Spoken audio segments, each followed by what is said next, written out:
হরে কৃষ্ণ। নিত্যবন্ধ গৌরদাস।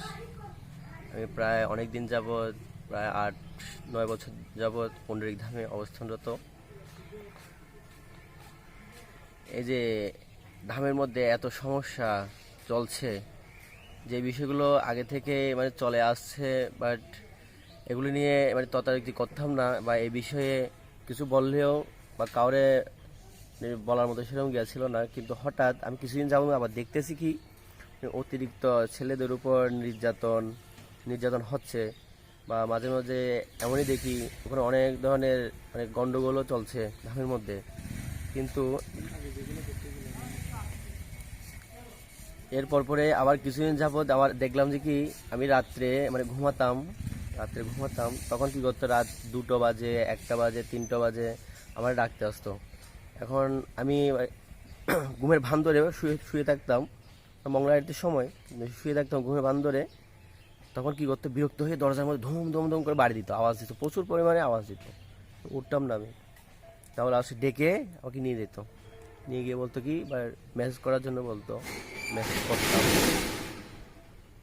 এরকম করতে করতে অনেক দিন মেসেজ করতাম। এবং হঠাৎ আরেকদিন আমাকে ডেকেছে, বাট আমি যাইনি বিদায় তখন থেকে সে আমার উপর খুব রেগে আছে।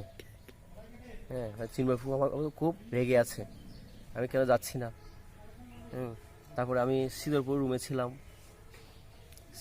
যখন ছিলাম, উনি এখন আমাকে কীভাবে সিদরপুর আমাকে ডেকে রুমে রেখেছে, সেই কারণে ওনার খুব ক্রোধ যে আমাকে কীভাবে ওখান থেকে বের করবে, আমি কেন ওই রুমে থাকি। তারপরে হঠাৎ একদিন এই গেতে চলে গেল, কারণ কীভাবে বের করবে, কিছু না কিছু করতে হবে, না হলে তো বের করা যাবে না। তারপর হয়েছে কি, একদিন দামোদর প্রোগ্রাম, 19 সালে দামোদর প্রোগ্রাম হচ্ছে। এখন হঠাৎ উনি আমাকে এসে বলল, এই সিঁদুরপুরের দামোদর প্রোগ্রামে চলে গিয়েছে। হঠাৎ উনি আমাকে এসে বলে কি একটা ভাগবতম নেয়। তারপরে কি হয়েছে, ভাগবতম নিয়েছি। তারপরে বলেছে কি ওনার গিয়েছিল, কবচ ছিল, কবচ শোয়াইছে আমাকে, স্বর্ণের কবচ ছিল নৃসিংহদেবের। তারপর বলছে ভাগবতম শুয়ে বল আর আমার কবচ শুয়ে বল। তা আমি কবচ শুয়েছি।